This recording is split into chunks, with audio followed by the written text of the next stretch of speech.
মাংসের কালারটা দেখেন অস্থির লেভেলের একটা কালার আছে। ওয়াও, এক কথায় অসাধারণ। আমার রান্নার প্রশংসা আমি করি, যেহেতু রান্নার কালারটা অনেক সুন্দর আছে। গুঁড়া মরিচগুলো এত ভালো পড়ছে যা বলার বাইরে। কিনে নিয়ে আসছিলাম সেই মরিচগুলো যে এত ভালো, অনেক ভালো লাগছে তরকারি কালারটা দেখে। হ্যালো এভরিওয়ান, কি অবস্থা? আশা করি সবাই ভালো আছেন, আমিও ভালো আছি। আমরা যারা যারা গরিব মানুষ আছি তারা যদি ভালো মন্দ কিছু খাওয়ার চিন্তা করি, 10 দিন ভাবতে ভাবতে পরে একদিন সিদ্ধান্ত নেই যে না ঠিক আছে তাহলে আজকে একটু খাই। কেন এত ভাবি জানেন?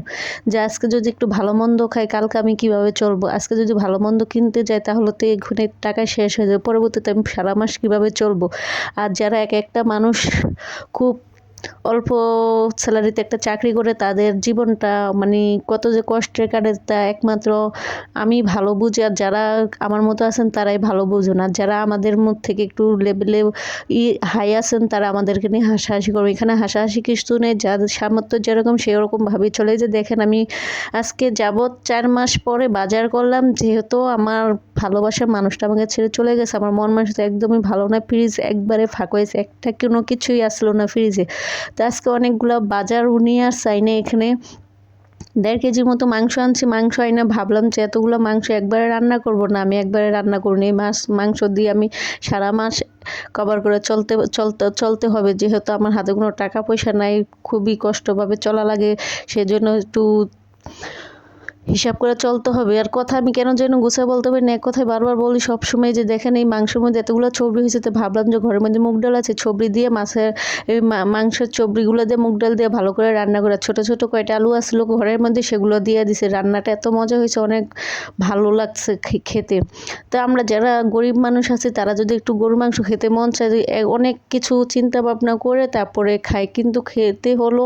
তারপর আবার ভাবি যে সব যদি একবারই খেয়ে ফেলে তারপর পরবর্তীতে আবার কী খাবো, পুরো মাসকে আবার না খেয়ে থাকবো। তখন এগুলো ভাবতে অল্প অল্প করে ছোট ছোট করে পলি করে তারপরে ফ্রিজে রেখে দিই। যেহেতু আমার সারা মাস চলা লাগবে বা আমার কেউ যে ইনকাম করে দিবে তারপর আমি খাবো তা তো না, আমার নিজের ইনকাম করে নিজে খেতে হয়। যেহেতু আমি অল্প স্যালারিতে একটা চাকরি করি, সেজন্য সবসময় মাস কীভাবে চলবে না চলবে এগুলো ভাইবা চিন্তা তারপরে চলাফেরা। তো কথা বলতে বলতে আমার রান্নাটা হয়ে গেছে। দেখেন কালারটা কত সুন্দর আছে, মুগ ডালগুলো ভালো করে সিদ্ধ হয়ে গেছে, মাংসের চর্বিগুলো ভালো করে সিদ্ধ হয়ে গেছে। এখন আমি একটু জিরার গুঁড়া দিয়ে দিব। জিরার গুঁড়া দিলে তরকারির কালারটা অন্যরকম আসে। তো গুঁড়া মরিচের তরকারির কালারটা এমনিই সুন্দর আসে, আর মরিচ যদি আরও ভালো হয় তাহলে তো আরও সুন্দর আসে।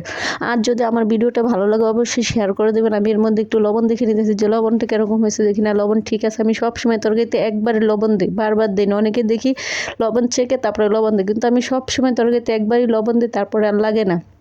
তো আজকে তরকারি রান্নাটা কেমন হয়েছে অবশ্যই কমেন্টস করে বলবেন। আর আমার ভিডিওটা যদি ভালো লাগে অবশ্যই শেয়ার করে দেবেন। পরবর্তী আরেকটা নতুন ভিডিও নিয়ে চলে আসবো। আল্লাহ হাফেজ। দেখেন তরকারির কালারটা কত সুন্দর, তাই না? এখন চুলাটা আমি মুছে নিব, মুছে নেওয়ার পরে তারপরে রান্নাটা শেষ করব।